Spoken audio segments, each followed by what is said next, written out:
रामकृष्ण हरी.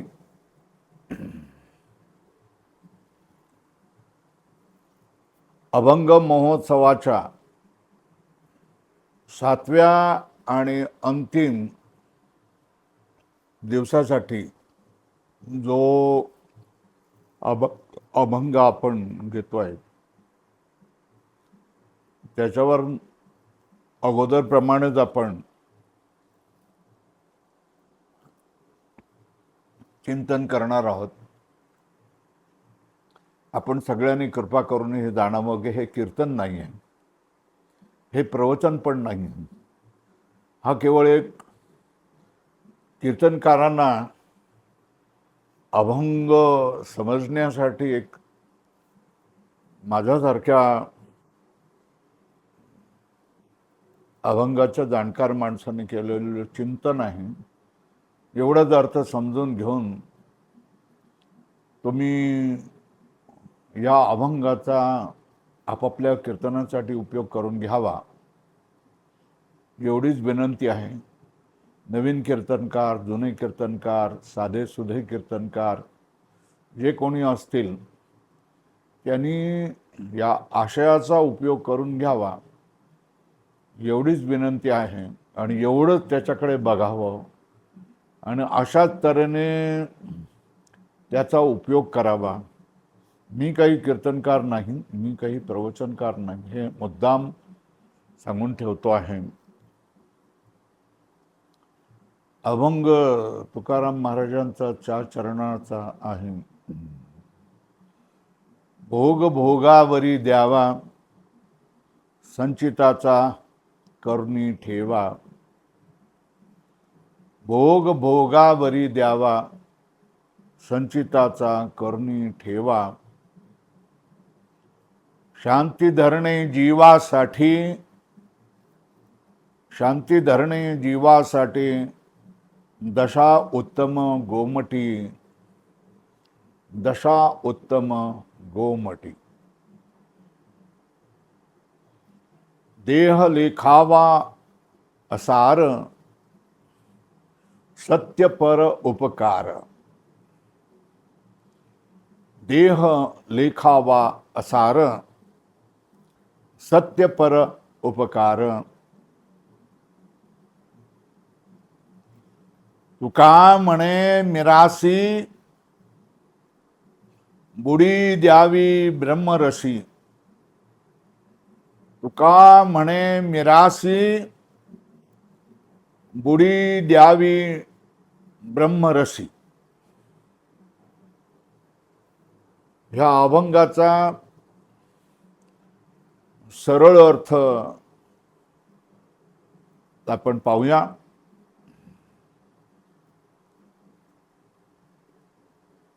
भोग भोगासी द्यावा, संचिताचा करुणी ठेवा. अनंत कोटी जन्मामध्ये जीव हा अनंत कर्म करत असतो आणि त्याचे संस्कार पाप पुण्य रूपाने होत असतात आणि एकावर एक त्यांचा ढीग होत असतो. जोपर्यंत तुम्ही प्रयत्नपूर्वक ज्ञान प्राप्ती करत नाही तोपर्यंत हा ढिगावर ढीग ढिगावर ढीग वाढत जातो आणि त्यालाच काय म्हणतात, संचित. तेव्हा तुकाराम महाराज सामान्य माणसाला सांगतायत की तुम्ही दर जन्मामध्ये पाप पुण्य करून संचिताचाच ठेवा करत राहता, पण या जन्मामध्ये जो काही तुम्हाला विशिष्ट जाती मिळाली, विशिष्ट आयुष्य मिळालं, विशिष्ट भोग मिळालेला आहे, हा जो भोग आहे तो भोगाबरी द्यावा. दुसऱ्या भोगाचा आहे प्रारब्ध अर्थ. संचितामधून काही कर्म ही तुम्हाला भोग देण्यासाठी उभारतात आणि त्याच्यामुळेच आपल्याला विशिष्ट आयुष्य जाती भोग मिळत असतो. याचं नाव प्रारब्ध आहे. तेव्हा जो काही तुम्हाला या योनीमध्ये, मनुष्य योनीमध्ये भोग मिळतोय, त्याचं नाव प्रारब्ध आहे. ते प्रारब्धाच्या नावावर तुम्ही टाका. म्हणजे उद्वेग करू नका, हे आपले प्रारब्धाचे भोग आहे आणि ते भोगावे लागतील असं तुम्ही सांगता. याच्यासाठी काय करावं लागेल? शांती धरणे जीवासी, अंतःकरणपूर्वक मनामध्ये शांती करा. मनामध्ये चलबिचल ठेवू नका, उद्वेग ठेवू नका, दुःख ठेवू नका. हीच दशा उत्तम आहे. याच्यामुळे तुम्ही दुःखामधून, त्रासामधून बाहेर येऊ शकाल. दशा उत्तम गोमटी.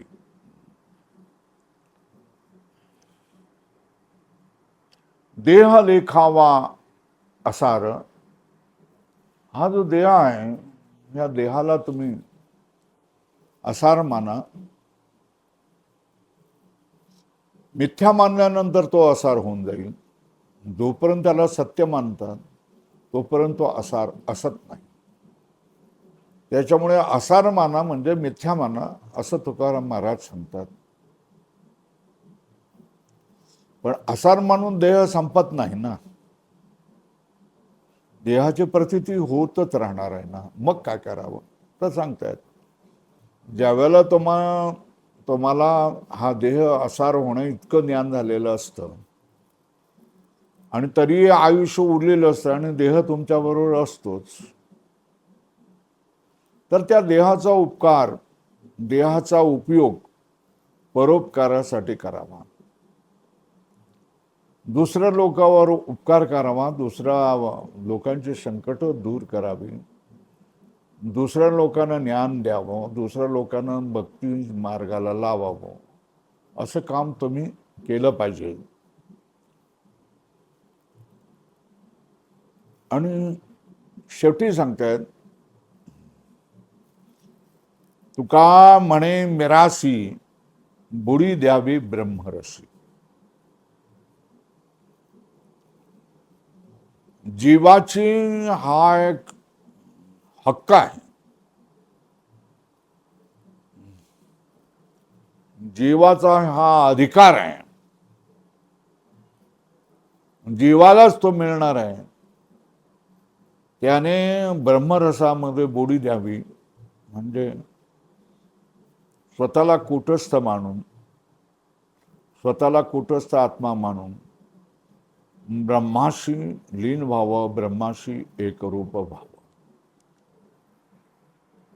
हा त्याला साधा सरळ अर्थ आहे.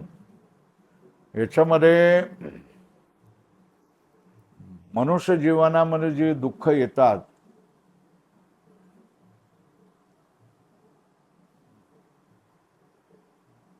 ती आपण टाळू शकत नाहीत.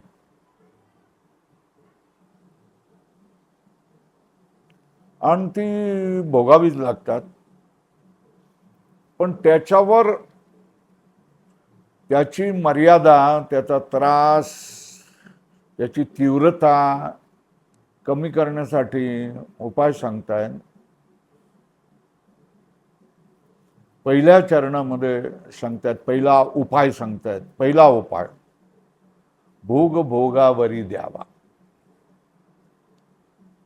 हा पहिला उपाय आहे. दुसरा उपाय शांती धरणे जीवासी. तिसरा उपाय सांगतायत, देह लेखावा असार. आणि चौथा उपाय सांगतात, बुडी देणे ब्रह्मरसी. तर या अभंगामधून आपलं दुःख, आपलं प्रारब्ध आपण टाळू शकत नाही, पण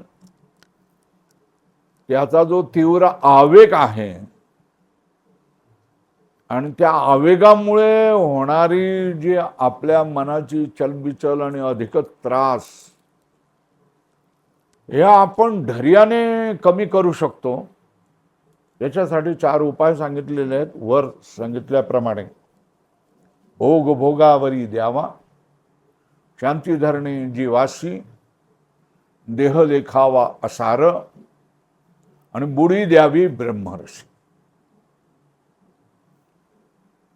आता आपण ह्याच्यावर अभंगामध्ये प्रवेश करण्यापूर्वी पाहूया. तुकाराम या अभंगामध्ये तुकाराम महाराज अज्ञानी पण जे लोक श्रद्धाळू आहेत, आपण अनेक वारकरी पाहतो की ज्यांची खूप श्रद्धा असते, पण ते अडाणी असतात, अज्ञानी असतात. लौकिक अर्थाने त्यांना अडाणी म्हणतात, पारमार्थिक अर्थाने ते अडाणी नसतात, कारण त्यांची देवावर प्रचंड श्रद्धा असते. पण अशा लोकांच्या देखील जीवनामध्ये दुःख, त्रास, क्लेश येतच असतात. माणूस ह्या माणसांच्या जीवनामध्ये जे दुःख, क्लेश, त्रास येत असतात, त्याचं समाधान कसं करावं, ते कमी कसं करावं, याचे उपाय तुकाराम महाराज या अभंगामध्ये सांगतात. माणूस अज्ञानाच्या अधीन राहून असंभव गोष्टीची अपेक्षा करतो. ज्या गोष्टी त्याच्या कुवतीच्या बाहेर असतात, त्याच्या योग्यतेच्या बाहेर असतात, परमेश्वराच्या इच्छेच्या विरोधी असतात, अशा गोष्टींची तो इच्छा करतो. जे असंभव आहे ते मिळवण्यासाठी धडपड करतो, प्रयत्न करतो, जीवाचे रान करतो. पण परमेश्वराची इच्छा नसल्यामुळे या गोष्टी त्याच्या जीवनामध्ये त्याच्या इच्छेप्रमाणे होत नसतात. आणि अशा वेळेला त्याला दारुण दुःख होत असतं. त्याचा अंतःकरण विव्हळत असतं. तो मोहामध्ये गेलेला असतो. त्याला काय करावं हे सुचतही नसतं. त्याच्या मनामध्ये कदाचित आत्महत्येचे देखील विचार येऊन जात असतात. जीवाने अशा वेळेला संतांचे पाय धरावे. जीवाने अशा वेळेला संतांची संगती करावी. जीवाने अशा वेळेला संतांचा विचार करावा. संतांजवळ बसून आपल्या मनातली आर्तता स्पष्ट करावी. असं का म्हणून? कारण संत हे दयाळू असतात. संतांना दुःखावरचा उपाय सापडलेला असतो. दुःख चरून कसं काय जायचं याच्याविषयी ते अनुभवी असतात. आणि त्यांच्या हृदयामध्ये अपार करुणा असते.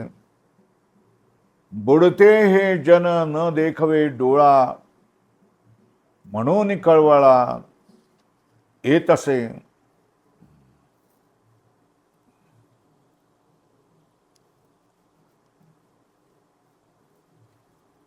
जगाच्या कल्याणा संताच्या विभूती, देह कष्टविती उपकारे, पुढे अवतार तुम्हा धराया कारण, उद्धरावे जन जड जीव.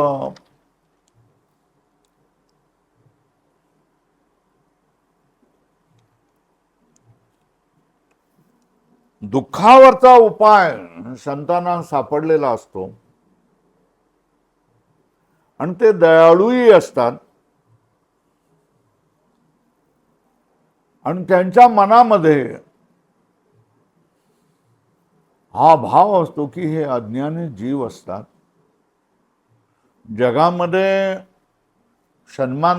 सन्मार्गाने आणि सन्मानाने जगावं, त्यांनी पाप करू नये, दुःखाची कारणं त्यांनी समजावी, परम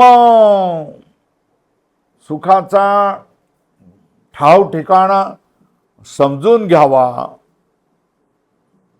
येणारी दुःख ही आपलीच कर्म आहेत आणि त्याला कारण देव नाही, त्याला कारण आपला शत्रू नाही किंवा आपला पेक्षा दुसरा कोणीही कारण नाही. मग कोण कारण आहे? ह्याचं कारण आपणच आहोत. आणि हे जे काय आम्हाला भोगावे लागत आहेत, ही भोग ही अनंत कोटी जन्मांमधून जी आपण कर्म केलेली आहेत त्या कर्माचेच भोग आहेत. आणि कर्म तर ना भुक्तम क्षीयते कर्म, भोगल्याशिवाय कर्म तर संपतच नाही. कर्म दुसरा कोणी भोगू शकत नाही. कर्म ज्याने केलेलं आहे त्यालाच ते भोगावे लागतं. यालाच ते सांगतायत पहिल्या चरणामध्ये, भोग भोगासी द्यावा संचिताचा करून ठेवा. मनुष्य जो मनुष्य शरीरामध्ये दिसतोय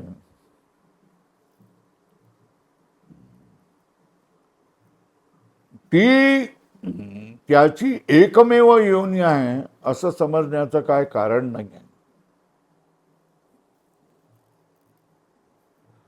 ती काय पहिलीच योनी आहे, ती काय त्याचं पहिलंच जीवन आहे असं नाही. तर या मनुष्य जन्मामध्ये येण्यापूर्वी देखील त्याने अनंत कोटी जन्माचा प्रवास केलेला आहे. अनंत योनीमधून तो फिरत असतो, जात असतो, प्रवेश करत असतो, परत बाहेर येत असतो. अनंत कोटी योनीमध्ये त्याने प्रवास केलेला आहे. नुसता प्रवास केलेला आहे नाही असं नाही, तर तो कर्मही करत असतो. प्रत्येक योनीमध्ये कर्मही करत असतो. आणि या कर्मांचे पापरूप संस्कार, पुण्यरूप संस्कार आणि पाप पुण्य दोनोंही समान रूप हे दिसत असतात, उत्पन्न होत असतात. आणि ह्या पाप पुण्य रूप संस्कारापासून त्याला विशिष्ट देह, आयुष्य आणि भोगही मिळत असतात. ह्या अनंत कोटी जन्मांमधून प्रत्येक जन्माच्या पाठीमागे एकावर एक पाप पुण्याच्या थप्प्या पडत असतात. आणि जशा तऱ्हेने आपल्या खळ्यामध्ये आपण ज्वारीचा, बाजरीचा एकावर एक टोपल्या टाकून ढीग करत असतो, तशा तऱ्हेने प्रचंड मोठा अनंत कोटी जन्मामधल्या एकामागून एक होणाऱ्या पाप पुण्यरूप कर्मसंस्काराचा ढीग बनत असतो.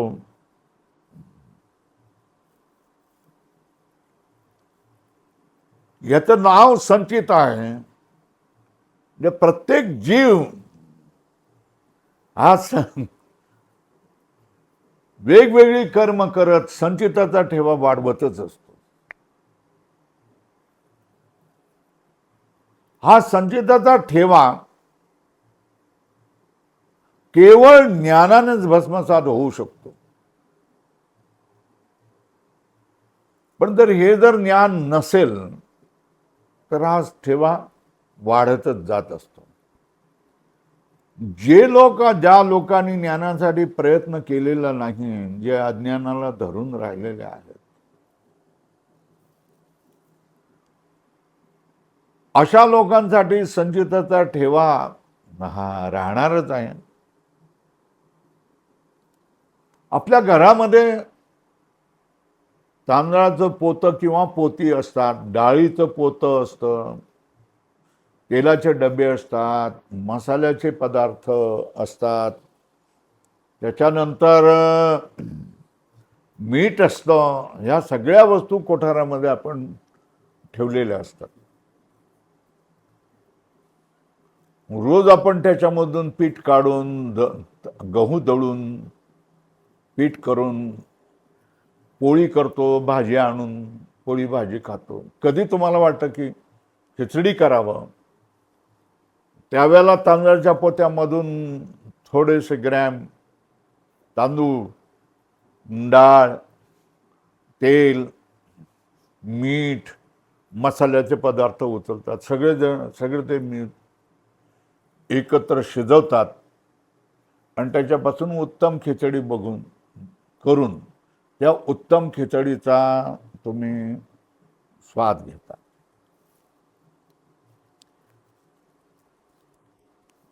पण दुसऱ्या दिवशी तुम्हाला वाटतं की आपण इडली सांबार करावा म्हणून.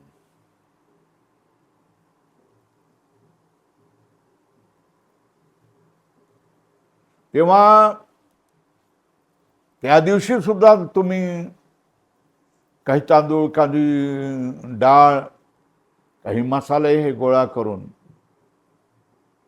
इडली सांबारचा भोग करत असतात. हीच गोष्ट अनंत कोटी जन्मामधल्या संचित कर्मांचा ढीग एक असा तुमच्या कोठारामध्ये ठेवलेल्या वस्तूप्रमाणे पडलेला असतो. आणि ह्या संचित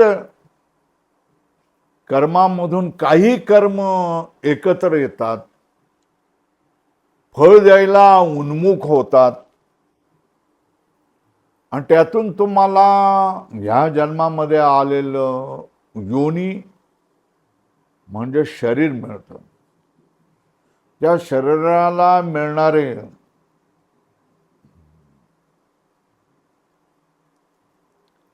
भोग असतात. विशिष्ट अशी जाती असते आणि त्या जातीचे देखील भोग तुम्हाला भोगावे लागत.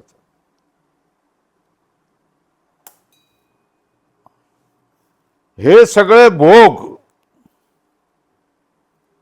हे प्रारब्धाचेच असतात. हे सगळे जे भोग तुम्हाला मिळतात हे प्रारब्धाचेच भोग असतात.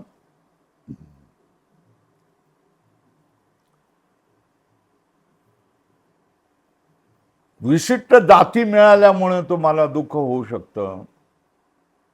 विशिष्ट आयुष्य 2 महिने, 4 महिने, 10 महिने, 85 वर्ष, 90 वर्ष याच्यामुळे तुम्हाला दुःख होऊ शकतं. त्या आयुष्यामध्ये तुम्हाला जे अनंत यातना, क्लेश, काळजा हे सगळं तुम्हाला भोगावं लागत असतं. ज्या वेळेला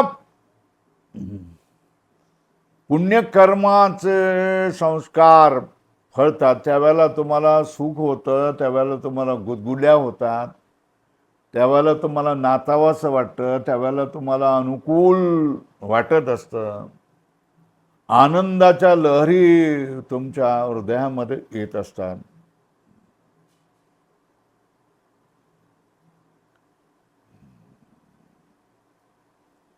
पण ज्या वेळेला पापरूप फळ द्यायला उन्मुख होतं, त्यावेळेला तुम्हाला यातना होतात, त्रास होतात, क्लेश होतो, काळज्या लागतात. आणि अशा वेळेला तुम्हाला मनामध्ये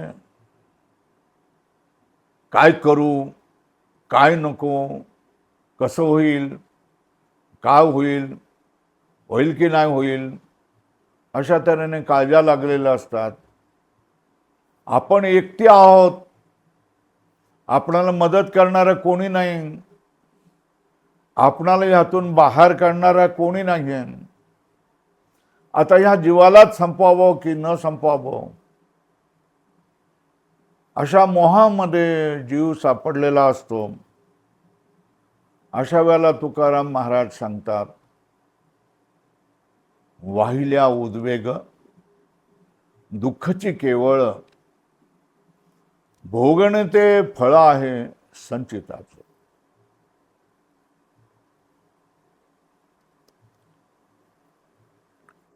तुम्ही जर अशा दुःखाच्या प्रतिकूल परिस्थितीमध्ये जर उद्वेग करत राहाल, तर तुमच्या वाट्याला दुःखाशिवाय दुसरं काहीही येणार नाही. तुम्ही रडत आलात आणि रडतच जाणार आहात. हे जे काही तुमच्या आयुष्यामध्ये तुम्हाला दुःख भोगावं लागतंय, अरे हे याला देव कारण नाही आहे, याला दुसरा तुमचा शत्रू कारण नाही, दुसरा कोणीही कारण नाही आहे. ते तुमचं प्रारब्ध आहे, ते तुमचं प्राक्तन आहे, ते तुमचं नशीब आहे आणि ते तुम्हालाच भोगावं लागेल. आणि तुम्हालाच भोगावं लागतं असं नव्हे, तर मोठ्या मोठ्या रामचंद्राला देखील हे दुःख, सीतेच्या वियोगाचं दुःख भोगावं लागलेलं आहे. पांडवांना देखील वनवास भोगावा लागलेला आहे. हरिश्चंद्र तायारा मतीला किती दुःख भोगावं लागलेलं आहे. द्रौपदी तर आयुष्यभर रडतच होती आणि कोणतीही आयुष्यभर रडतच होती. त्याच्यामुळे प्रारब्ध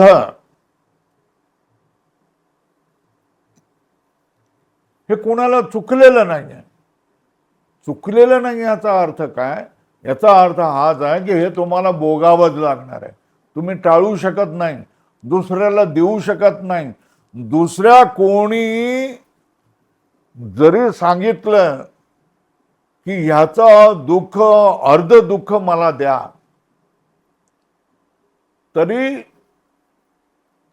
तुमच्या कर्माचं फळाचं दान करणारा जो देव आहे, हा तुम्हाला सांगेल की हे तू कर्म केलेलं नाही, तुला भोगता येणार नाही. तू जरी किती दया दाखवली, दयाळू केलं, दयाळू असलास तरी हे भोग आहे, हे ज्याचे त्यालाच भोगावे लागते आणि ज्याचे त्यानेच भोगले पाहिजे.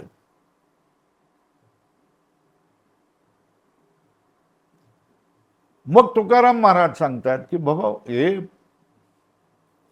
तुमचे भोग हे तुमच्या प्रारब्धामुळे झालेलं आहे, तर ते दुसऱ्या कोणाला दोष देऊ नका ना. देवाने माझं बरं केलं नाही लोक म्हणतात, चुकीचं आहे. देव कोणाचं बरं वाईट करत नाही. देव ज्याच्या त्याच्या कर्माची फळं ज्याच्या त्याच्या आयुष्यामध्ये देत असतो. किंवा तुम्हाला जे काय भोगावं लागतंय ते मलाच का भोगावं लागतंय, माझ्याच वाट्याला असं का आलेलं आहे, देवाने माझं बरं केलेलं नाही. असा विचार हा चुकीचा आहे. तुम्ही जो विचार कराल तो असा विचार केला पाहिजे की हे माझं प्रारब्ध आहे, हे असं का झालं.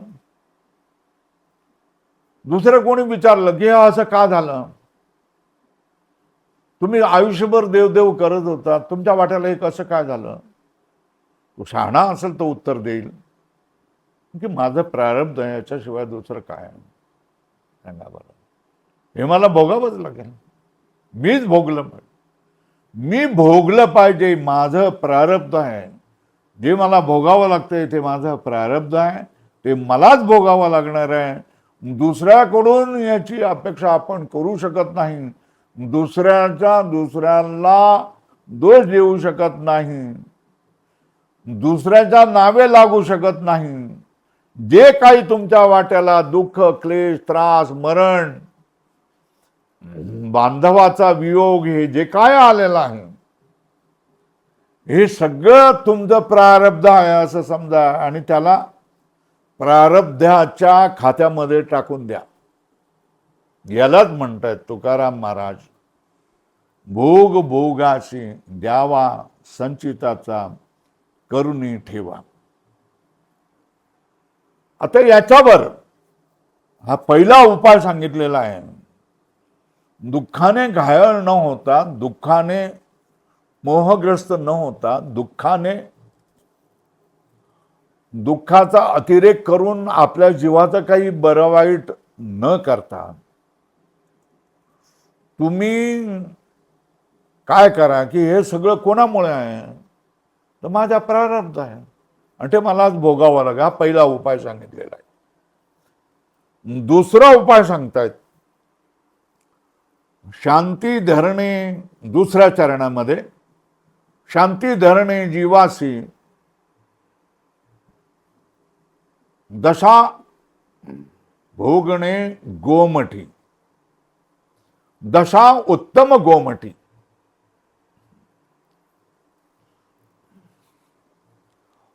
तुमच्या जीवनामध्ये संकट आलेलं असेल, तुमच्या जीवनामध्ये अचानक अकाली कोणाचा तरी बांधवांचा मृत्यू आला असेल, प्रिय व्यक्तीचा मृत्यू आला असेल, तर तुम्ही काय करणार काय, त्याला सामोरं कसं जाणार ते सांगतात. शांती धरणे जीवासी दशा उत्तम गोमठी. जो दुःखाचा आवेग आहे हा तुम्ही कमी दोन प्रकारे करू शकता. एक तर ही दुःखाची दशा प्राप्त परिस्थिती पालटवण्यासाठी तुम्ही संघर्ष करणं. जर तुमच्यामध्ये तेवढी ताकद नसेल तर मग आपोआपच जसं परिस्थिती नुरूप ही परिस्थिती हळूहळू शांत होईल तोपर्यंत वाट पाहणं.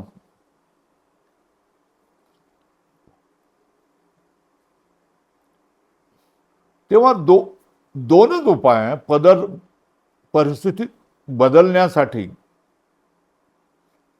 संघर्ष करणं, संघर्षाला सामोरं जाणं,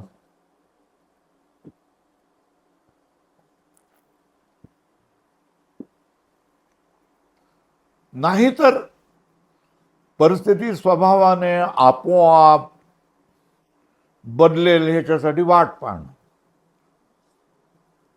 पण या दोन्ही गोष्टी तुमच्या जीवनामध्ये उद्भूत होण्यासाठी तुमच्याजवळ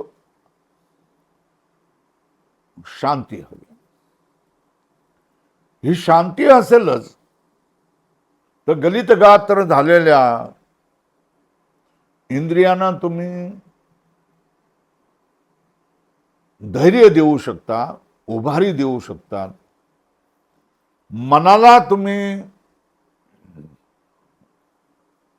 समजावू शकतात आणि बुद्धीचे येणारे विवेकाचे आदेश तुम्ही समजून घेऊ शकता, दाबून टाकत नाही.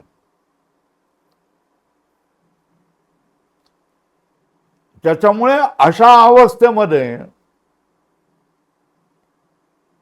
शांती धरणे जीवास दशा उत्तम गोमटी हीच एक उत्तम परिस्थिती आहे.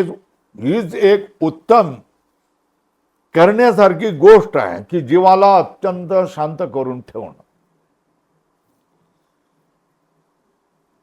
जर ही मनाची शांती नसेल, मनामध्ये चलबिचल असेल, उद्वेग असेल, काय करावं काय न करावं, कसं करावं काय करावं असं जर असेल, तर अशा मनाच्या अवस्थामध्ये तुम्ही परिस्थितीवर नियंत्रण करू शकत नाही. आणि परिस्थितीवर नियंत्रण तुम्ही जर करू शकत नसाल तर परिस्थिती हाताबाहेर जाण्याची शक्यता असते. आणि ती जे त्या परिस्थितीचे हाताबाहेर गेलेल्या परिस्थितीचे परिणाम हे भयंकर आणि अकल्पनीय सुद्धा असू शकतात.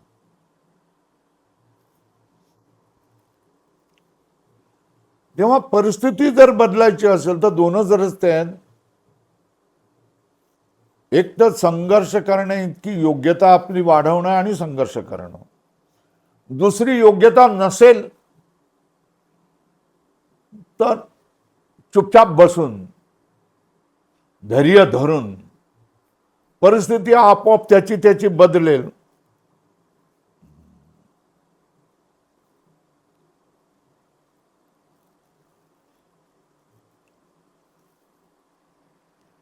पण संघर्ष आणि वाटपण या दोन्ही गोष्टी जर करायच्या असेल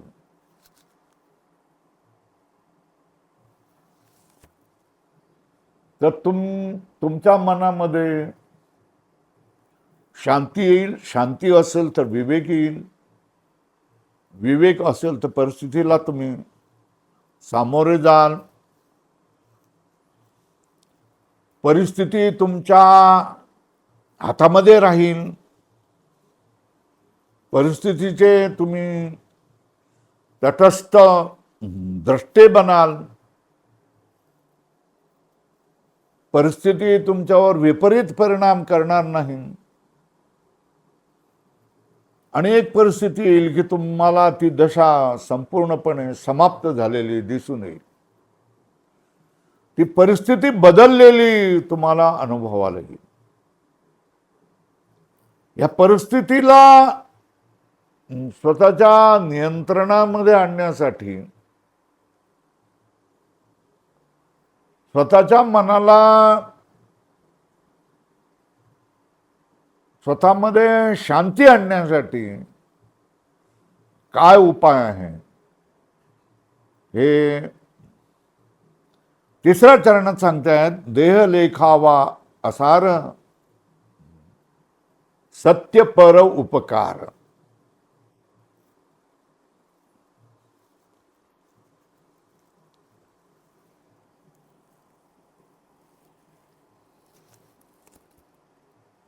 जे आपल्या वाट्याला मनाला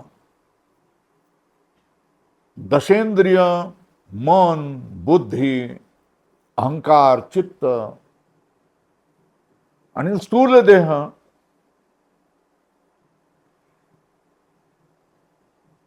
हे सगळं आहे तरी काय, ह्याच्या आधारानेच आपण दुःख आणि सुख भोगत असतो.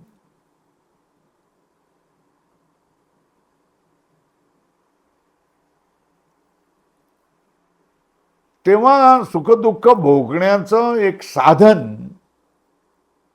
हा देह संघात आहे.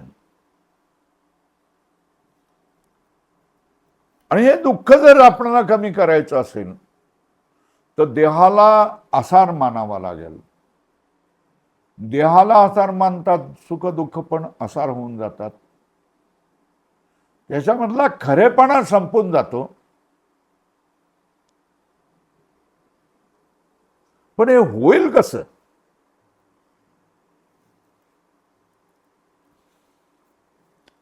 कारण देह ही पंचमहाभूताची गठरी आहे, गोधडी आहे. आणि पंचमहाभूते ही प्रकृतीच्या कक्षेमध्ये येतात.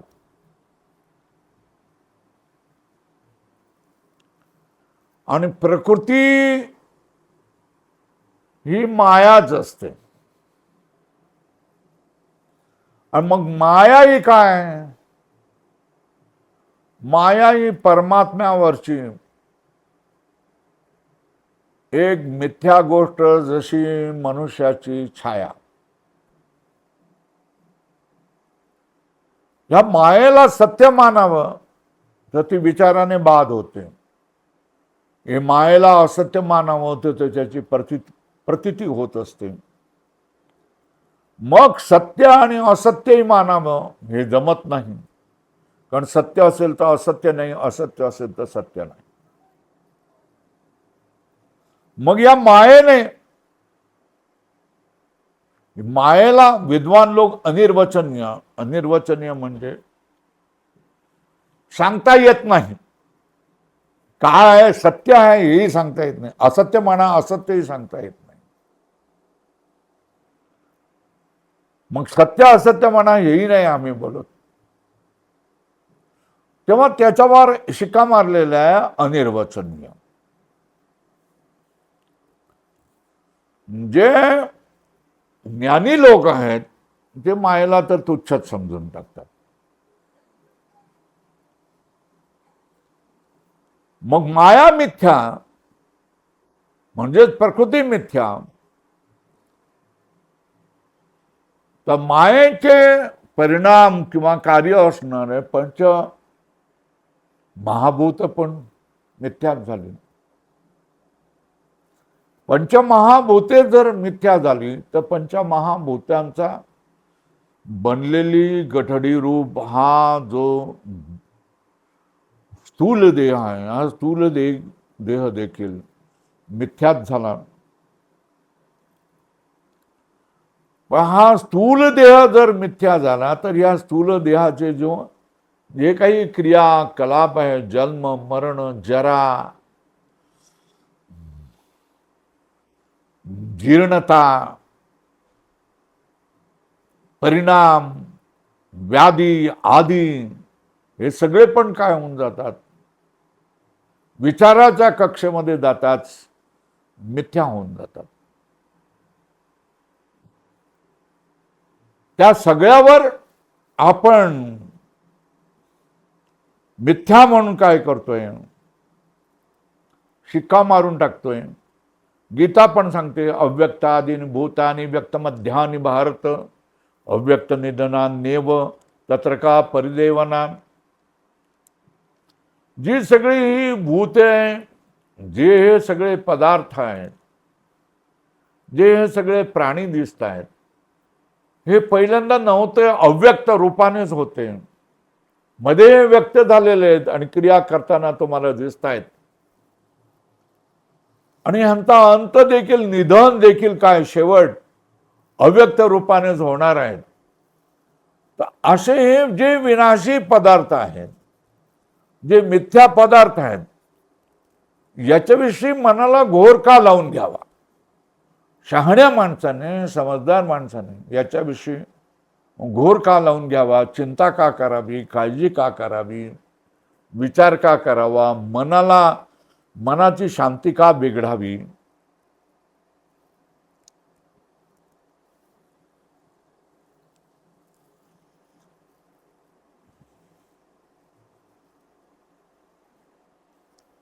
आता आपण देहाला असा मानतो,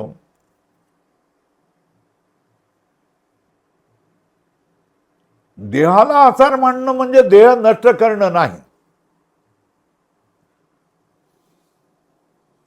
देह त्याचा नाश होतो आणि भस्मसात होतो. पण जिवंत असताना, देहाची प्रतीती असताना दुःखाची मात्रा कमी व्हावी म्हणून देहाला आसार मानणं म्हणजे काय मानणं? म्हणजे देह दिसत असताना सुद्धा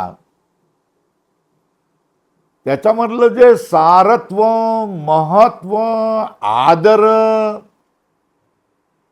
या सगळ्या गोष्टी विचाराच्या पातळीवर काढून टाकाव्या. विचारानेच समोरच्या माणसाविषयी आदर होतो, समोरच्या माणसाविषयी पूजनीयता येते, समोरच्या गोष्टीविषयी प्रेम वाढतं आणि विचारानेच त्याच गोष्टीविषयी खोटेपणा निश्चित होतो. त्या गोष्टीविषयीचे प्रेम, आसक्ती हे कमी होऊ शकते. म्हणून विचाराच्या पातळीवर तुकाराम महाराज सांगतायत की ह्या देहावर तुम्ही शिक्का मारा. तुम्ही विचारामध्ये अशी धारणा करा की हा देहामध्ये काहीही सार नाही, हा देह असार आहे, हा देह मिथ्या आहे, असं तुम्ही विचाराच्या पातळीवर लिहा. हो, विचाराच्या पातळीवर तुम्ही देहाला असार मानलं म्हणून देह नष्ट होत नाही ना. देहाचा तर अनुभव येतोच ना, होय. पण तुमच्या मनातून त्याच्याविषयीचा आदर, सत्कार, सगळं तुम्ही सन्मान काढून टाकला ना. मनामध्येच आदर, सत्कार, मनामध्ये द्वेष, मनामध्येच प्रीती, मनामध्येच भय, या सगळ्या गोष्टी मनाच्याच आहेत आणि मनाच्या पातळीवरच परिवर्तन होत असतं. वस्तू जशीच्या तशी असते, पण तुमच्या मनामध्येच मनच वेगवेगळ्या आकाराला प्राप्त होत असतं. त्याच्यामुळे मनाचे आकारच तुम्ही काय करायचे असतात, बदलायचे असतात. म्हणून हा देह बुद्धीने तुम्ही आसार ठरवलात, त्याच्यावर शिक्का मारलात, तरी वास्तविक त्याच्यावर काय प्रतीती होत असली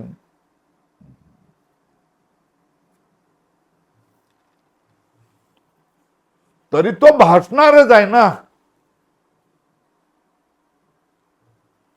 तो काही नष्ट होत नाही. चितेवर ठेवल्यानंतर जसं तर तो भस्मसात होतो आणि त्याचं काय होतंय, राख आपणाला दिसते, सावडायला आपण जातो, तसं थोडंच होतंय. काय विचाराने मारणं, शिका मारणं,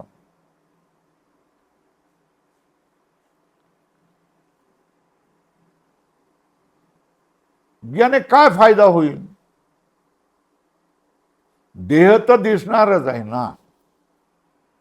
देहाच्या चेष्टा, क्रियाकलाप चालूच राहणार आहेत ना. त्याच्यावर सांगतात, बरोबर आहे. त्याच्यावर उपाय सांगतायत. भासणारा देह हा कोणासाठी तरी झिजणार आहेत की नाही? झिजणार आहे, झिजणार आहे.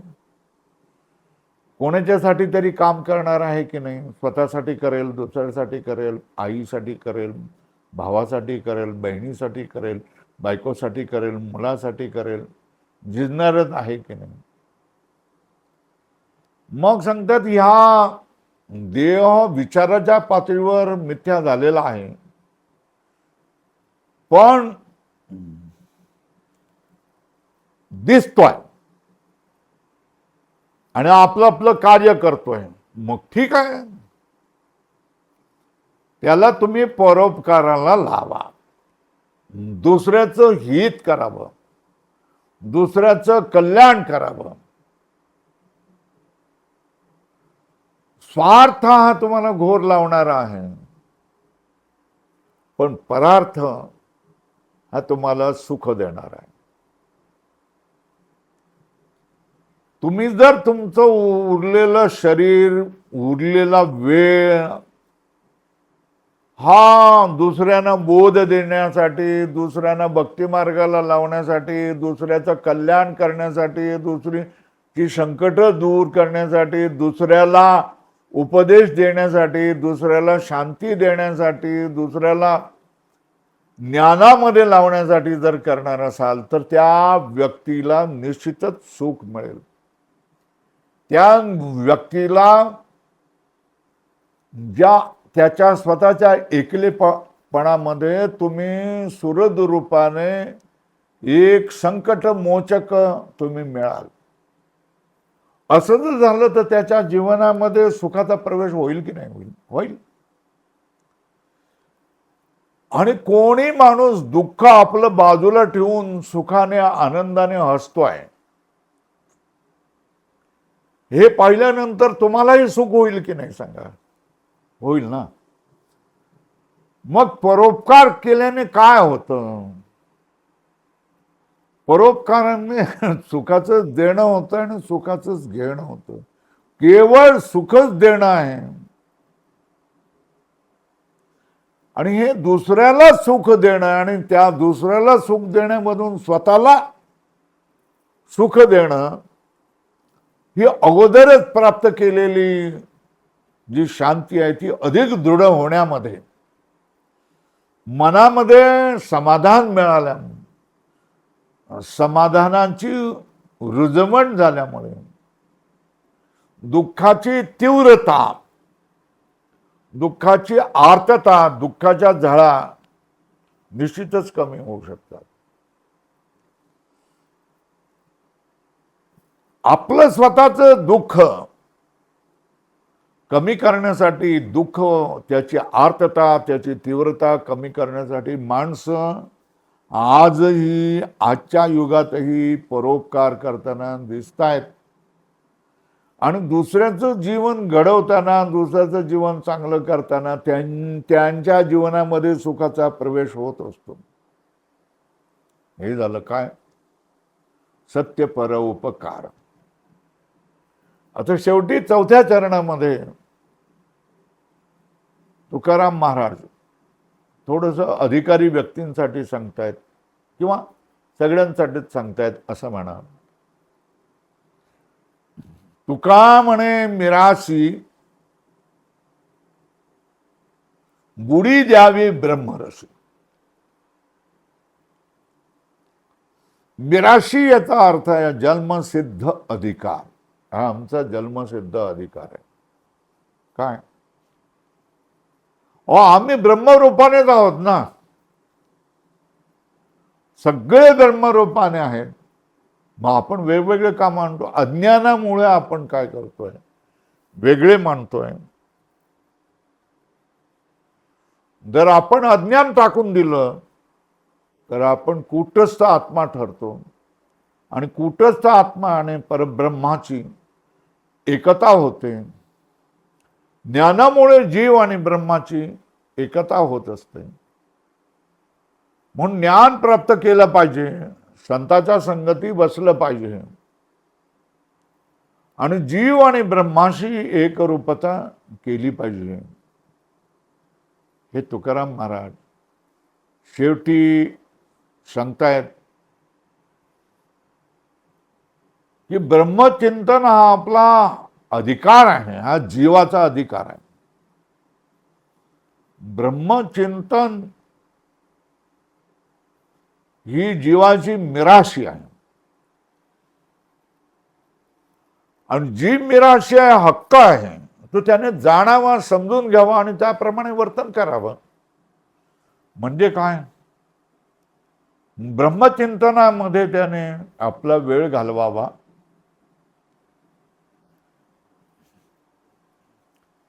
ब्रह्माशी एकरूप व्हावं. त्याच्यामुळे संसारात घडणाऱ्या घटना, संसारात घडणाऱ्या आधी व्याधी याच्यामधून आपणाला तटस्थ राहण्याची योग्यता येऊन जाईल. जीवनमुक्तीच्या काळामध्ये कैवल्य आलेलं नाहीये, पण बोध झालेला आहे. अशा काळामध्ये येणारे सगळे आघात, त्रास, क्लेश, उद्वेग, दुःख हे आपण तटस्थपणे सहन करण्याची आपल्यामध्ये प्रचंड शक्ती येऊन जाईल, ऊर्जा येऊन जाईल. म्हणून तुकाराम महाराज सांगतायत तुका म्हणे मिरासी, बुडी द्यावी ब्रह्मरसी. ह्या संपूर्ण अभंगाचा विचार जर आपण केला तर या संपूर्ण अभंगामध्ये तुकाराम महाराजांनी सामान्य माणसांच्या दुःखाच्या काळामध्ये, काळजाच्या काळामध्ये अतीव घायकुतीला आलेल्या, मोहामध्ये सापडलेल्या सामान्य माणसासाठी अतीव कळवळ्याने 4 उपाय सांगितलेले आहेत. पहिला उपाय, भोग द्यावा भोगासी.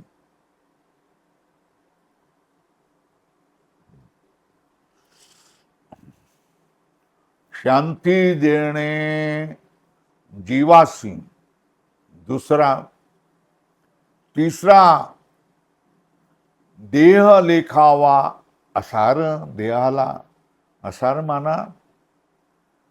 आणि चौथा उपाय सांगितला आहे, बुडी द्यावी ब्रह्मरसी. अशा तऱ्हेने सामान्य माणसाच्या जीवनामध्ये अतिशय आधार देणारा, त्यांना तुटून न देणारा,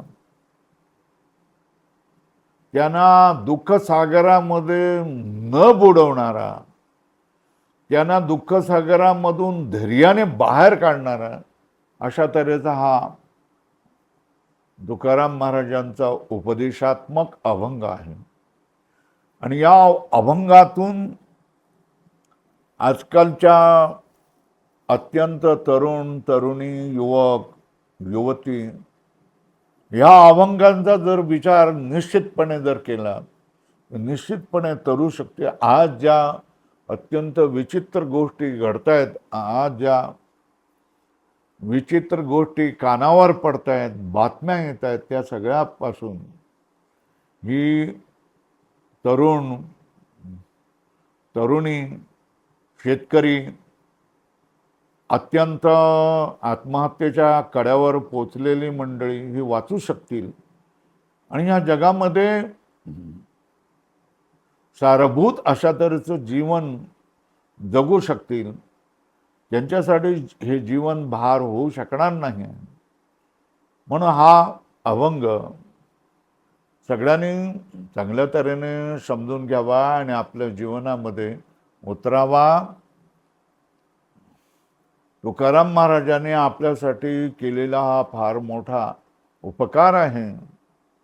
राम कृष्ण हरी.